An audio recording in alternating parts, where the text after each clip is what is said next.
Alors, avant de commencer la vidéo, regarde, ça, ce sont les questions que je vais te poser à la fin de la vidéo. Et donc, c'est les questions auxquelles tu dois répondre à la fin de la vidéo. Ok? Quel est le thème de la vidéo? Quels sont les 6 piliers? Tu vas entendre 6 piliers. Il faudra écrire quels sont les 6 piliers. Le nord de la France est la région qui consomme le plus d'alcool. Est-ce que c'est vrai ou faux? Il faut séparer le physique et le mental. Est-ce que c'est vrai ou faux? De combien d'heures de sommeil a-t-on besoin? Entre 6 et 7 heures, 6 et 9 heures ou 8 et 9 heures? Quand faut-il s'exposer à la lumière du soleil? Est-ce que c'est le matin? Est-ce que c'est le soir? Ou est-ce que c'est le matin et le soir? Les pâtes et le riz sont-ils des aliments transformés? Oui ou non? Et enfin, quelles sont les 3 pratiques pour réduire son stress? Tu vas entendre 3 pratiques pour réduire le stress. Ok? C'est bon? C'est parti. Je pense que aujourd'hui, en tout cas dans le monde occidental, la santé mentale, donc la santé mentale, c'est un sujet dont on parle beaucoup, on entend beaucoup parler de ça, notamment la santé mentale chez les jeunes, chez les adolescents, chez les enfants, etc. C'est un sujet qui, moi, m'intéresse beaucoup. En plus de ça, moi, je viens du nord de la France à la base. Je suis originaire du nord. Et si je ne me trompe pas, encore une fois, je pense que le nord, c'est la région de la France qui consomme aussi le plus d'antidépresseurs, le plus d'alcool et où le taux de suicide est le plus élevé de France. Je crois, hein. En tout cas, c'était le cas avant. Peut-être que c'est encore le cas maintenant. Bref, la santé mentale, en vrai, c'est un sujet qui, moi, m'intéresse beaucoup. Et l'autre jour, j'écoutais un podcast d'un scientifique que j'aime beaucoup, que j'écoute depuis assez longtemps, qui s'appelle Andrew Huberman. Donc c'est un scientifique américain qui parle de beaucoup de sujets, mais donc aussi de santé mentale. Et dans ce podcast, il expliquait ce qui était selon lui les 6 piliers vraiment fondamentaux, les plus importants pour prendre soin de sa santé mentale. La première chose qui était très intéressante, c'est qu'il expliquait quelque chose dont moi je suis convaincu depuis assez longtemps aussi, qui est que en général, on sépare d'un côté le corps et de l'autre côté l'esprit ou le cerveau ou le mental. Alors qu'en fait, les actions qu'on fait avec le corps et pour le corps, elles ont un effet, elles ont des conséquences sur le mental, et les actions qu'on fait avec le mental, elles ont un effet sur le corps. Donc en fait, le corps et le mental, c'est vraiment ensemble et ça doit se travailler ensemble. Ok? Donc, les 6 gros piliers pour améliorer et prendre soin de sa santé mentale dont il parlait, c'était en numéro un, sans surprise, le sommeil. Le sommeil, il y a 2 choses. La première chose, c'est la durée du sommeil. En soi, presque tout le monde, on va dire 99% des gens, ont besoin de dormir en gros entre 6 et 9 heures par nuit. Ok. La deuxième chose, c'est la régularité du sommeil. Et ça, c'est sûrement le plus important. C'est le fait de se coucher et de se réveiller tous les jours à la même heure, environ à la même heure, même le week-end. Je sais que moi, personnellement, dans ma vie personnelle, c'est cette pratique-là, c'est le fait de me coucher et de me lever tous les jours à la même heure qui a le plus changé ma vie en termes de l'énergie que j'ai, de mon humeur, de ma santé physique et mentale en général. Ça, c'est la première chose. La deuxième chose, c'est l'exposition à la lumière. C'est hyper, hyper, hyper important de s'exposer à la lumière du soleil le matin, le plus tôt possible après le réveil, et aussi le soir quand il y a, on va dire, quand on est aux heures du coucher du soleil. Mais le plus important, c'est vraiment de s'exposer à la lumière du soleil le matin, le plus tôt possible après s'être réveillé. Moi, j'habite en France en ce moment et je me réveille avant que le soleil se lève. Donc quand je me réveille, j'allume le plus de lumière possible pour m'exposer le plus possible à la lumière artificielle.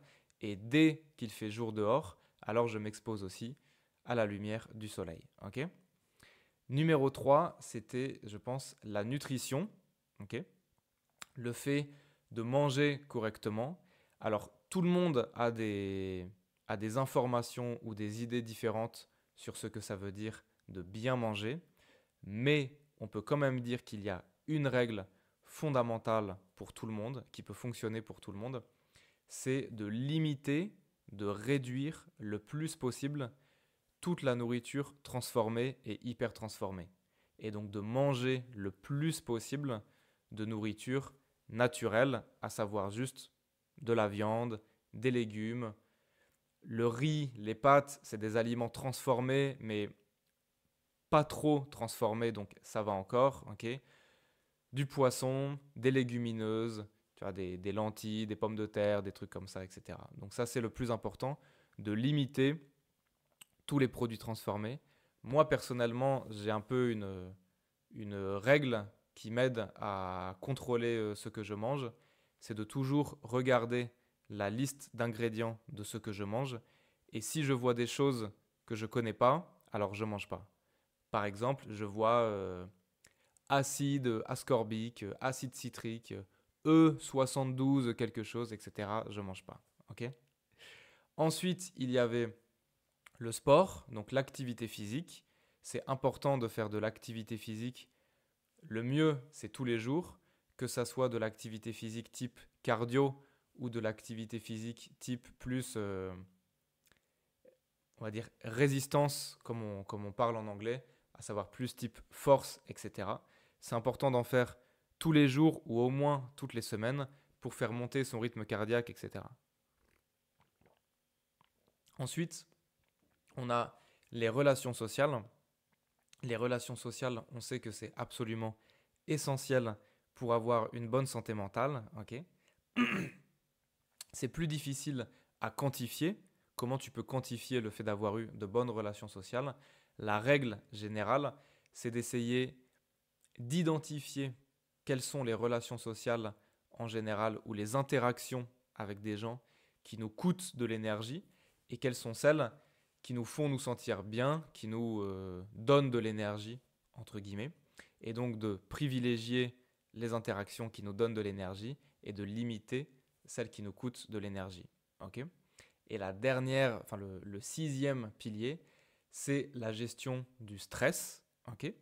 L'idée, c'est de se dire que dans la vie, il va y avoir des moments stressants dans tous les cas. C'est impossible de les éviter parce que la vie, fondamentalement, c'est aussi du stress, ce qui n'est pas une mauvaise chose en soi, mais c'est très important de savoir gérer son stress. Pour ça, il y a deux pratiques. En vrai, il y en a plus, mais là, je vais en résumer deux. Deux pratiques principales. La première, c'est de faire des exercices de respiration au quotidien. Donc là, il y en a plein qui sont très, très intéressants. La deuxième, que moi j'aime bien particulièrement, c'est en anglais, on parle de gratitude journaling, à savoir le fait d'écrire ses pensées ou des choses pour lesquelles on est reconnaissant dans un carnet tous les jours. Et la troisième, pardon, c'est quelque chose qui est beaucoup moqué en général, mais en fait c'est de s'exposer volontairement à des situations stressantes pour s'entraîner à contrôler son rythme cardiaque et son stress. Et la manière la plus simple de faire ça au quotidien, c'est c'est en s'exposant au froid. C'est pour ça que beaucoup de gens aujourd'hui se moquent du fait de prendre des douches froides et ce genre de choses. Alors qu'en fait, le fait de prendre une douche froide, un des gros intérêts de faire ça, c'est de s'exposer volontairement à une situation très stressante dans laquelle ton rythme cardiaque va augmenter tout à coup et de s'entraîner à rester calme et à diminuer ton rythme cardiaque en respirant profondément par exemple à travers la situation stressante. Donc voilà, je pense que c'est tout pour ce résumé des 6 piliers de la santé mentale. Et peut-être j'aurai l'occasion dans le futur d'en parler plus en détail parce que là c'est extrêmement résumé. Ok? Vas-y, je pense que c'est tout ce que j'avais à dire là pour aujourd'hui. Donc je te dis à bientôt et bon courage à tous ceux qui apprennent le français. Tchuss. Alors, on regarde les réponses aux questions du début. Quel est le thème de la vidéo? Bon, je pense que tu as compris. Le thème de la vidéo, c'est la santé mentale. Ouais, ça va ça? Ok. Quels sont les 6 piliers? Alors, est-ce que tu as bien compris tous les piliers? D'abord, il y avait le sommeil. Ensuite, la lumière, ou bien le soleil, on peut dire aussi. Ok. Après, je pense qu'il y avait la nutrition, donc la nourriture. Ok. Après, il y avait, c'était le sport. Ok. Parfois, on dit aussi l'activité physique. Ensuite, il y avait les relations sociales. Et à la fin, non. Et à la fin, le stress. Ok? Ça va, ça ou pas? J'espère que tu as bien compris. Le nord de la France est la région qui consomme le plus d'alcool. C'est faux, hein? C'est faux. C'est pas la région qui consomme le plus d'alcool. Au moment où je parle de ça, tu peux voir l'image, la carte de France. Le nord, c'est pas la région numéro 1. Ok? Il faut séparer le physique et le mental. C'est faux, hein? C'est faux.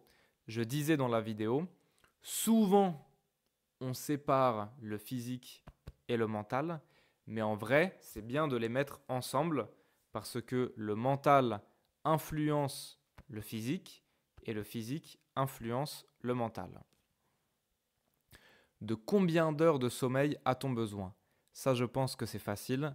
Je dis bien entre 6 et 9 heures pour presque tout le monde. Quand faut-il s'exposer à la lumière du soleil? Le matin et le soir, hein.